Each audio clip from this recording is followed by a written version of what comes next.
pagi. Assalamualaikum warahmatullahi wabarakatuh. Shalom, Om Swastiastu, Namo Buddhaya, salam kebajikan. Perkenalkan, saya Indra Elizabeth Lalangpuling, dosen program studi D3 Teknologi Laboratorium Medis Poltekkes Kemenkes Manado. Spesialisasi saya adalah mengajar mata kuliah parasitologi. Pada saat ini, saya akan menjelaskan tentang persiapan dan metode pemeriksaan feses untuk pemeriksaan infeksi parasit usus pada mata kuliah parasitologi 1. Bobot mata kuliah ini adalah 3 SKS, 1 teori, dan 2 praktikum. Adapun deskripsi mata kuliah ini adalah mata kuliah ini diberikan sebagai mata kuliah keahlian dalam analisis parasitologi agar peserta didik mengerti tentang parasit yang erat kaitannya dengan kesehatan, meliputi helmintologi, protozoologi, entomologi, pengertian dan hubungannya dengan parasit, serta diagnosisnya dan cara pemeriksaannya di laboratorium. Luaran yang diharapkan, mahasiswa dapat mengetahui morfologi, siklus hidup, transmisi, patofisiologi, gejala klinis, diagnosis, klasifikasi, spesies, dan epidemiologi parasit golongan nematoda, trematoda, cestoda, rhizopoda, dan flagellata. Metode dalam penyampaian materi adalah ceramah, tanya jawab, dan group discussion. Teknik pembelajaran saya sampaikan melalui media PowerPoint. Di dalamnya ada tanya jawab dan diskusi. Di akhir pembelajaran ada pemberian tugas sebagai evaluasi dan persiapan pembelajaran selanjutnya.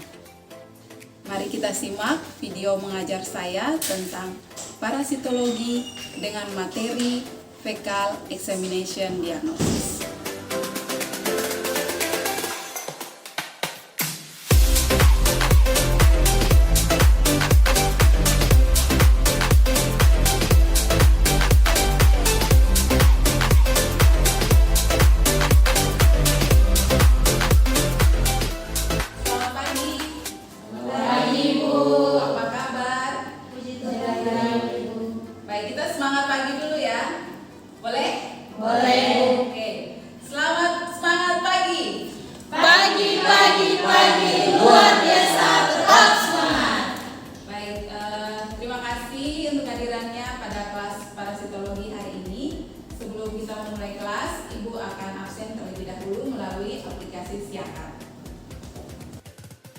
Nirwanda, hadir Ibu. Apriance, hadir Ibu.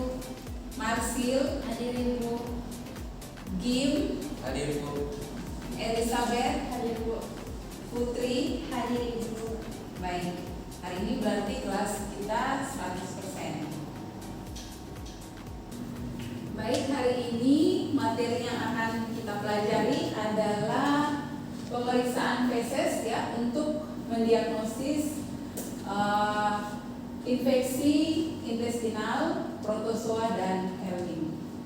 Sebelum Ibu mulai materi hari ini, Ibu mau mengevaluasi dulu materi di pertemuan sebelumnya ya. Ada berapa pembagian parasit? 3. Apa saja itu pembagiannya? Protozoa, helmintologi, dan entomologi. Berdasarkan tempat hidupnya, parasit terbagi atas 2. Apa saja? Parasit dan parasit. Ya. Oke, baik. Berarti kalian masih mengingat materi yang disampaikan di pertemuan sebelumnya.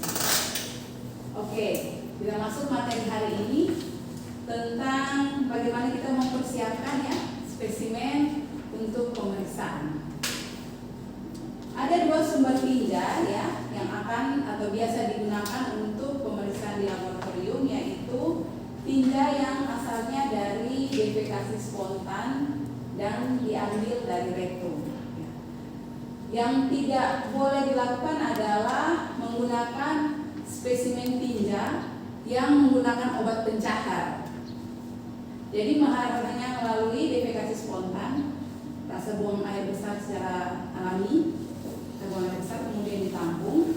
Selanjutnya dari rektum. Nah, dari rektum ini seperti orang yang sakit kanker usus misalnya, ya, itu ususnya tidak bisa bekerja dengan baik, sehingga tidak bisa berperistaltik dengan baik.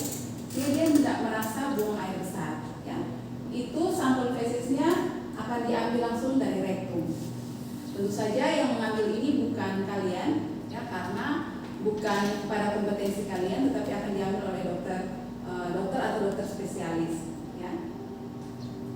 Kemudian tinja sebaiknya diperiksa dalam keadaan segar. Nah, tinja dalam keadaan segar ini bergantung pada konsistensi dari tinja itu, ya. Kalau tinja dengan konsistensi cair, dalam 30 menit kita harus melakukan pemeriksaan. Tinja dengan konsistensi semi solid dapat dibiarkan sampai 2 jam, dan tinja dengan konsistensi yang padat dapat dibiarkan sampai 24 jam. Nah, bagaimana kita, ya, melakukan pengumpulan spesimen? Di dalamnya adalah persiapan dan pemeriksaan sampel. Yang pertama, penampung yang kita gunakan adalah penampung yang bersih, ya, dapat terbuat dari plastik, kaleng atau gelas, ya. Volumenya harus cukup karena bisa saja ada pemeriksaan tambahan yang diminta. Kemudian penampung yang kita gunakan ini tertutup dengan rapat. Gunakan tutup yang berkulir, ya. Dan sebaiknya penampung yang dilengkapi dengan stick. Di sini Ibu punya contoh. Ini adalah penampung spesimen feses yang sesuai standar, ya. Terbuat dari plastik, ya, tertutup dengan rapat. Kemudian berkulir. Ya, yang dimaksud dengan berkulir itu yang seperti ini, ya. Dia berkulir. Jadi ketika kita tutup, dia akan tertutup dengan rapat.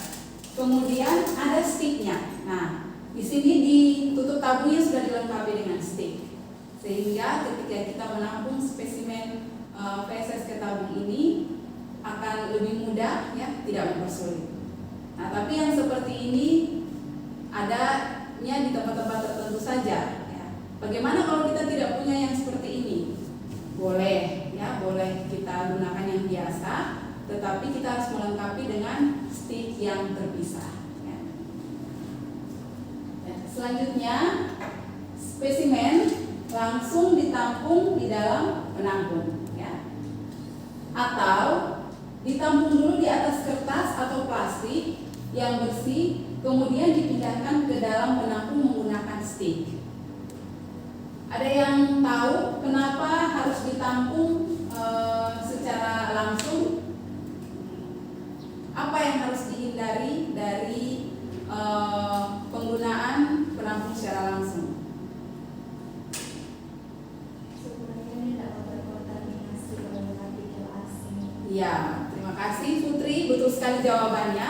Jadi kita harus menghindari untuk terjadi kontaminasi terhadap spesimen yang kita kumpulkan di sini, ya. Kalau misalnya tidak tertampung secara langsung atau menggunakan stick, kemungkinan, ya, yang kita identifikasi itu bukan berasal dari feses yang kita tampung, tetapi akibat kontaminasi dari luar. Selain itu, spesimen feses ini tidak boleh terkontaminasi dengan air atau urin. Ya. Kenapa tidak dengan air atau urin? Karena urin, ya, itu mengandung bahan yang dapat menghancurkan dinding dari telur cacing tersebut, ya. Sehingga ketika kita dalam pemeriksaan, hasil yang kita dapatkan mungkin saja adalah negatif palsu, karena telur cacingnya sudah rusak karena terkontaminasi oleh urin. Wadah penampung yang diberikan harus dilengkapi dengan label, ya. Tadi yang Ibu perlihatkan adalah tabung yang sudah dilengkapi dengan label, tinggal ditulis namanya saja. Ada tanggal pengumpulan, waktu pengumpulan spesimen, ya, volume yang cukup, ya, dan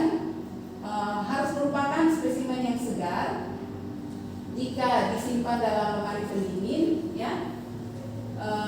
Diusahakan ini adalah opsi terakhir, karena pada beberapa spesies tertentu, ya, telur cacing dindingnya itu sangat tipis sehingga dapat rusak oleh suhu pada lemari pendingin. Opsi lain yang kita bisa gunakan adalah kita menggunakan pengawet, ya. Beberapa pengawet yang kita dapat gunakan, ya, ada pada tabel yang Ibu tampilkan di atas, ada formalin, ya, ada larutan saf, ada metanol. Tetapi yang kita umumnya gunakan adalah formalin dengan konsentrasi 10%. Dengan konsentrasi 10%. Baik, sekarang kita mau simulasi, ya. Bagaimana kalian menyampaikan kepada pasiennya untuk menampung spesimen pada tabung yang akan digunakan. Kalian kan nanti akan bekerja sebagai petugas laboratorium, kan? Ya, akan menyampaikan tentang teknik pengumpulan. Karena kalau teknik pengumpulannya salah, nanti hasil diagnosisnya pun salah. Ya. Ibu contohkan, ya. Nanti ada yang mengulangi lagi di depan sini seolah-olah dia adalah petugas laboratorium untuk menyampaikan kepada pasiennya. Kita umpamakan Marsil adalah pasiennya, ya. Selamat pagi Ibu. Perkenalkan, saya Indra dari petugas laboratorium rumah sakit. Saya mau menyampaikan kepada Ibu cara penampungan spesimen feses untuk diperiksa. Jadi kalau Ibu buang air besar, tolong supaya tidak tercampur dengan urin dan juga air, ya. Bisa akan menggunakan kertas yang saya berikan. Setelah itu dengan menggunakan stik pada tutup tabung ini, Ibu akan meletakkan di dalam tabung ini. Setelah itu ditutup dengan baik, dan Ibu, satu hal yang penting, volumenya harus cukup, jangan terlalu sedikit, jangan terlalu banyak. Kemudian akan diberikan kepada perawat ruangan dan diantar ke laboratorium. Bisa dipahami Ibu? Bisa. Baik, terima kasih. Terima kasih. Ya, oke. Boleh ada yang mencontohkan seperti apa yang Ibu sampaikan tadi? Ya, silakan. Mana?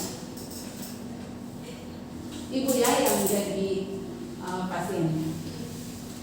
Selamat pagi Ibu. Selamat pagi. Saya Wanda, petugas laboratorium, akan menyampaikan cara penampungan sampel proses untuk diperiksa. Sampelnya itu diusahakan tidak kena air dan urin.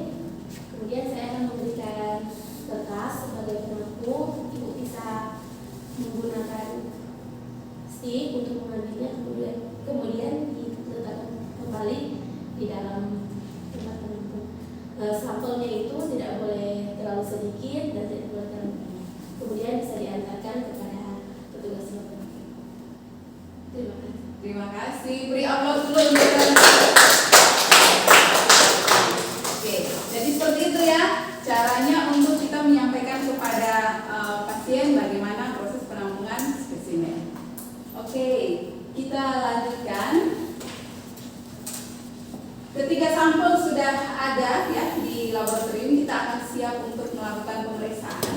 Untuk pemeriksaan spesies ya ada dua jenis, yaitu pemeriksaan secara makroskopis dan pemeriksaan secara mikroskopis.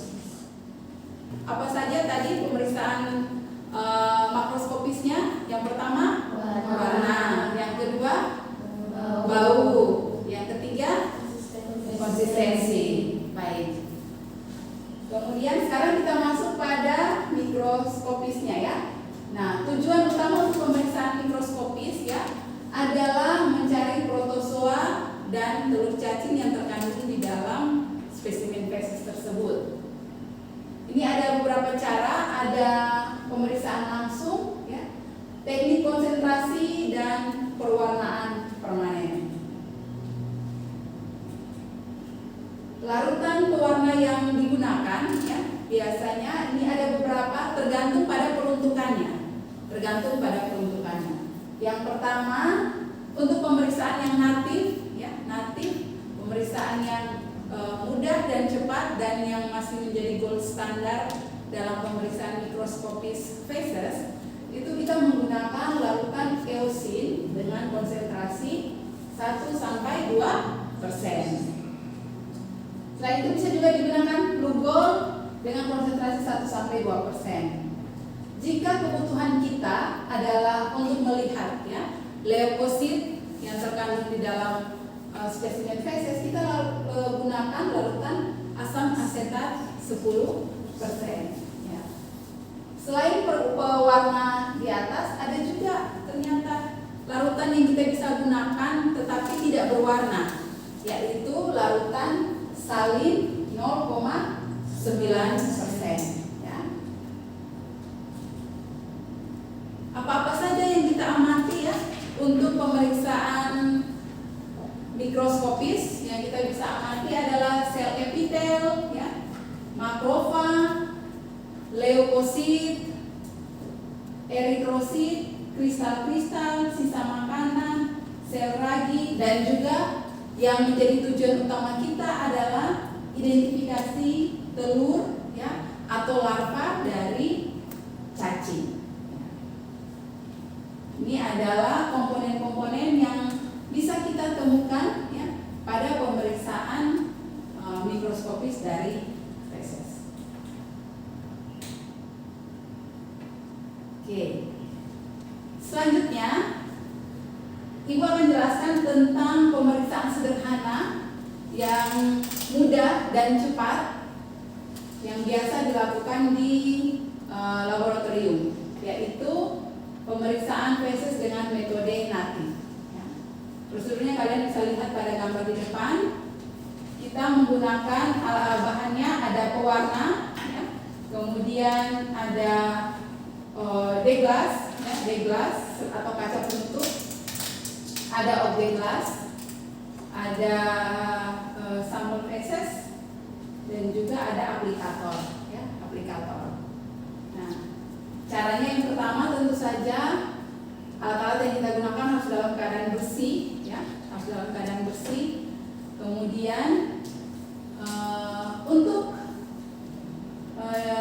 kaca slide yang baru, ya, untuk kaca slide yang baru, hal pertama yang harus kita lakukan adalah kita mencuci, ya, mencuci kaca slide tersebut karena biasanya kaca slide yang baru itu mengandung lemak, sehingga kita harus mencuci untuk menghindari adanya pembacaan lemak pada preparat yang akan kita buat. Setelah semua alatnya tersedia dengan sesuai standar, bersih, ya, kering, setelah itu kita membuat preparat, ya. Caranya kita teteskan 1 tetes pewarna. Pada gambar di atas ini dia menggunakan sekaligus 2 pewarna yang berbeda, ya. Jadi kita dibuat 2 preparat pada 1 kaca slide. Nah, kemudian kita ambil sedikit, ya, sedikit sampel, ya, dari feses yang sudah kita minta dari pasien. Ya. Nah, pengambilan sedikit ini Ibu kembali ingatkan bahwa yang pertama kita identifikasi secara makroskopis ada atau tidaknya darah atau mukus. Kalau ada darah atau mukus, bagian darah atau mukus itulah yang kita ambil sedikit, kemudian kita akan campurkan dengan larutan pewarna. Tetapi kalau tidak ada darah atau mukus, maka yang harus kita lakukan adalah menghomogenisasi spesimen yang kita punya. Ya. Kemudian kita ambil sedikit, kita campurkannya pada pewarna yang sudah kita letakkan di atas kaca objek. Selanjutnya kita tutup. Ya. Teman-teman, cara menutupnya ini tidak asal menutup. Ya, kita harus punya teknik menutup yang baik. Karena untuk menghindari terbentuknya gelembung udara. Gelembung udara ini akan bisa terbaca di pembacaan mikroskopis dan teman-teman bisa saja salah mengidentifikasi sebagai cacing, telur cacing. Ya.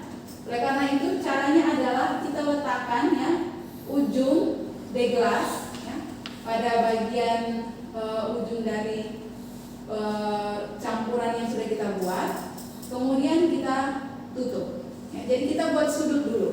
Kita buat sudut, kemudian kita tutup. Ini untuk meminimalisir terjadinya atau terbentuknya gelembung. Setelah itu, ya, kita baca di bawah mikroskop dengan pembesaran kecil, ya, 100 kali 10 okuler, 10 objektif, dan dengan cara siksa, ya, dengan cara siksa, dan semua lapangan pandang harus kita baca, ya, semua lapangan pandang harus kita baca dengan siksa. Jadi kita tempatkan di ujung kiri atas dari deglas, kemudian lihat ke arah kanan, turun ke bawah, ke arah kiri, sampai seluruh permukaan, ya, dari deglas ini kita amati. Kemudian ditulis hasilnya. Sampai di sini paham? Paham. Atau ada pertanyaan, Ibu persilakan. Kalau ada pertanyaan dari apa yang dijelaskan tentang pemeriksaan natif ini, Ibu persilakan. Ya, silakan. Baik, terima kasih Bu. Izin bertanya, dalam pemeriksaan metode natif kan larutan pewarnaan yang diletakkan terlebih dahulu Ya. proses. Jadi apakah boleh sampel prosesnya yang diletakkan terlebih dahulu? Baik, terima kasih Gim, pertanyaan yang bagus. Sebelum Ibu menjawab, mungkin ada dari teman-teman yang memberikan pendapat, Ibu persilakan. Ya, baik, ada dua. Yang pertama kesempatan dari Apli, silakan. Kalau menurut saya itu boleh, karena yang sudah mau lihat nanti hasil akhirnya. Baik, terima kasih untuk jawabannya Apli. Selanjutnya silakan Marsil. Ya, Ibu, terima kasih atas kesempatan. Kalau menurut saya tidak boleh karena kita harus mengikuti sesuai prosedur yang ada. Baik, terima kasih. Jadi ada dua jawaban yang menarik, ya. Apli menyampaikan bahwa boleh, ya. Sedangkan Marsil mengatakan tidak boleh. Baik, kita kembali akan berikan penjelasan bahwa kita harus memikirkan apa akibatnya kalau kita merubah prosedurnya, ya.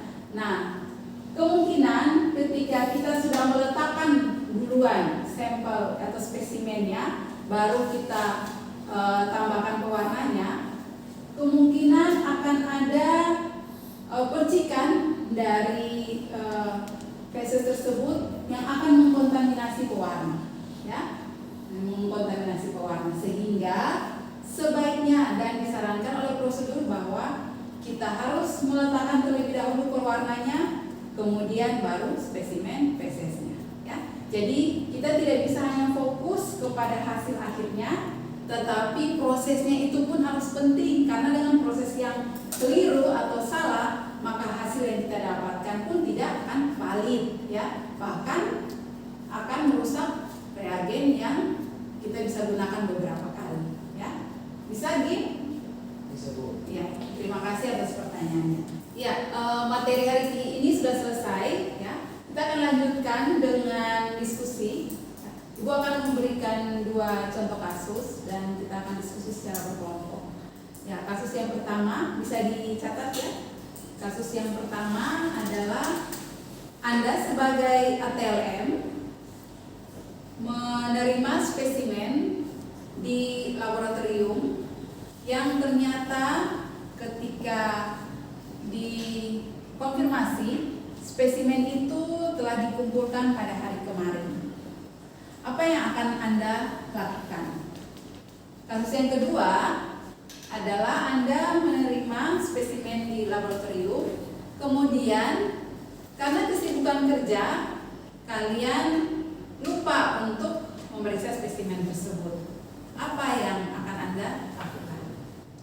Baik, dua kasus itu akan kita diskusikan bersama. Silakan membentuk kelompok untuk berdiskusi kurang lebih 10 menit. Setelah itu kita akan menyampaikan hasil diskusi.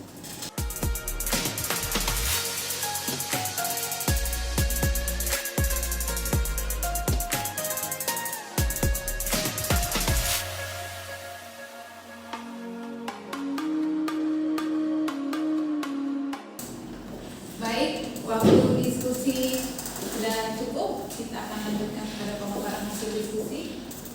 Dipersilakan kesempatan pertama untuk